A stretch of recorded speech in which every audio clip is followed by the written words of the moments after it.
Hello guys, welcome back to our channel Pariksha E classes. स्वागत है आप सभी का आपके अपने चैनल परीक्षा ई क्लासेस पर। गाइस, DSSB के द्वारा दिल्ली के विभिन्न विभागों में विभिन्न पदों पर लगभग 1979 पदों पर वैकेंसी को लेकर एक एडवर्टाइजमेंट नंबर 3/2026 के नाम से वैकेंसी नोटिस निकाला गया है, जो कि 29 मई 2026 का है। इस एडवर्टाइजमेंट नंबर के अकॉर्डिंग जो आपकी ओपनिंग डेट है एप्लीकेशन फॉर्म की, वो रखी गई है 16 जून 2026 और जो क्लोजिंग डेट है वो रखी गई है 15 जुलाई 2026।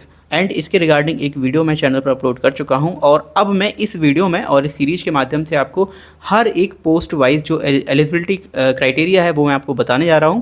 तो आप परीक्षा ई क्लासेस चैनल पे जाइए, वहां पर प्लेलिस्ट आपको एक बनी हुई मिलेगी DSSB नोटिस के नाम से, और वहाँ पर आपको ये सभी वीडियोस जो हैं वो क्रम से आपको देखने को मिल जाएंगी, जिसमें हर एक पोस्ट की अलग अलग जो एलिजिबिलिटी क्राइटेरिया है वो आपको देखने को मिलेगी।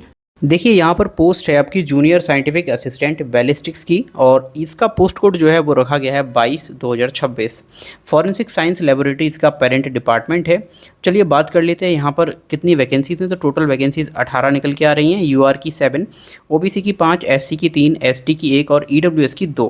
अगर हम बात करें PWD की तो कोई भी वैकेंसी यहाँ पर इंक्लूड नहीं करी गई है। वहीं एक्स सर्विसमैन की एक वैकेंसी यहाँ पर देखने को मिल रही है।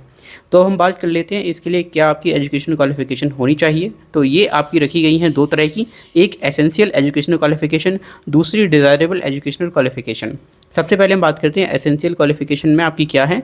तो मास्टर डिग्री होनी चाहिए इनमें से किसी भी एक विषय में, that is physics, mathematics, applied mathematics, forensic science with physics और mathematics as one of the subjects और paper during all 3 years of bachelor of science level from a recognised university. Important अब यहाँ पर ये है, इनमें से किसी भी एक विषय में आपके पास मास्टर डिग्री हो, प्लस जिस विषय से मास्टर डिग्री है वो आपने तीनों वर्ष पढ़ा हो, तीनों वर्ष आपने उसके एग्ज़ाम दिए हो, ये यहाँ पर इंपॉर्टेंट है। सेकंड हम बात करते हैं डिज़ायरेबल एजुकेशन क्वालिफिकेशन की, तो वो यहाँ पर नील रखी गई है।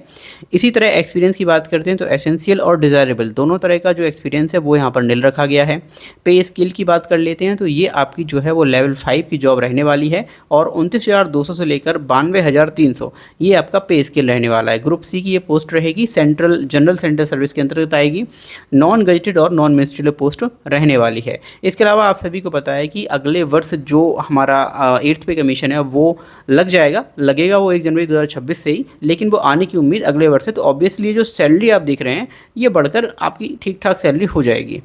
इसके अलावा अगर हम एज लिमिट की बात करते हैं तो बिटवीन 18 टू 27 ईयर्स आपकी एज लिमिट होनी चाहिए। इसके अलावा the upper age limit is relaxable for departmental candidates up to 40 years in accordance with the instructions और orders issued by the central government. तो जो ऑलरेडी डिपार्टमेंटल कैंडिडेट हैं उनको यहाँ पर अपर एज लिमिट में रिलैक्सेशन भी दिया जाएगा, और जो एज रिलैक्सेशन आपका दिया जाना है वो एज़ पर पैरा 7 दिया जाएगा, जो कि आपका टैबुलेटेड है category wise of this advertisement. तो जो पैरा 7 है उसके अकॉर्डिंग आपको यहाँ पर एज रिलैक्सेशन दिया जाएगा, वो मैं आपको दिखा देता हूँ।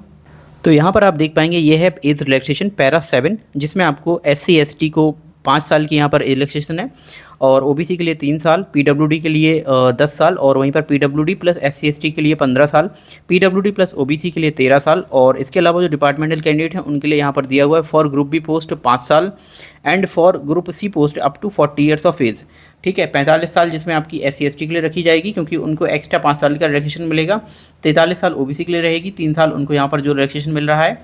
वहीं पर आपकी जो अदर कास्ट हैं यानी कि जो PWD हैं या फिर आपके SC ST वाले हैं उनको उस हिसाब से जो रिलैक्सेशन है वो यहाँ पर दिया जाएगा। इसके अलावा for post code 34Y26 that is IT assistant grade A, यहाँ पर एज रिलैक्सेशन देखिए इस तरह से होगा कि 40 साल तक आपको दिया जाएगा एज में रिलैक्सेशन। OBC के लिए यहाँ पर हो जाएगा 43 साल तक के लिए, और SC ST के लिए 45 साल तक के लिए। ठीक है, क्योंकि ये फॉर ग्रुप सी पोस्ट है which are in the same line और अलाइड कैडर, इसीलिए इसको यहाँ पर भी दिया जा रहा है 40 साल तक एज में रिलैक्सेशन। एक्स सर्विसमैन की बात कर लेते हैं ग्रुप बी एंड सी के लिए, तो यहाँ पर इनको दिया जाएगा military service plus 3 year maximum up to 55 years तक का रिलैक्सेशन। दूसरा यहाँ पर देखिए मेरिटोरियस स्पोर्ट्स पर्सन जो है यहाँ पर ग्रुप सी, उनकी देखिए अप टू 5 ईयर्स का उनको दिया जाएगा, बल्कि 10 ईयर्स दिन मिलेगा SC ST को, 8 साल का मिलेगा OBC को। नेक्स्ट यहाँ देखिए डिसेबल डिफेंस सर्विस पर्सनल है, उनके लिए 45 साल रखी गई है, 50 साल होगी SC ST के लिए, 48 साल होगी OBC के लिए। विंडो जो फिर यहाँ पर जो विडोज़ हैं, डाइवोर्स्ड वुमेन हैं और वुमेन जुडिशली सेपरेटेड है, उनको यहाँ पर अप टू 35 ईयर्स की एज रिलैक्सेशन है। 40 साल हो जाएगी SC ST के लिए और 38 साल हो जाएगी OBC के लिए। एंड जो कॉन्ट्रेक्चुअल एम्प्लॉयज़ हैं सेम डिपार्टमेंट के, उनको भी यहाँ पर 5 साल का जो मैक्सिमम एज लिमिट में रिलैक्सेशन है वो यहाँ पर वन टाइम के रूप से दिया जाएगा। उसके लिए शर्त होनी चाहिए कि उन्होंने कम से कम 180 दिन तक उस डिपार्टमेंट में काम किया हो। तो आई होप आपको जूनियर साइंटिफिक असिस्टेंट के रिगार्डिंग जो भी educational qualification, age limit, salary और जो भी डिटेल्स हैं वो यहाँ पर समझ आई होंगी। Thank you for watching video. और जो अदर पोस्ट हैं उन सभी के लिए जो वीडियोस हैं वो मैं अलग अलग बना रहा हूँ, और जो प्लेलिस्ट आपको बताई हुई है DSSB नोटिस डाल के मैं बना दूंगा, उसमें जाकर आप यहाँ पर सभी वीडियोज़ को चेकआउट कर सकते हैं उनकी एज क्वालिफिकेशन और उन सभी डिटेल्स के लिए।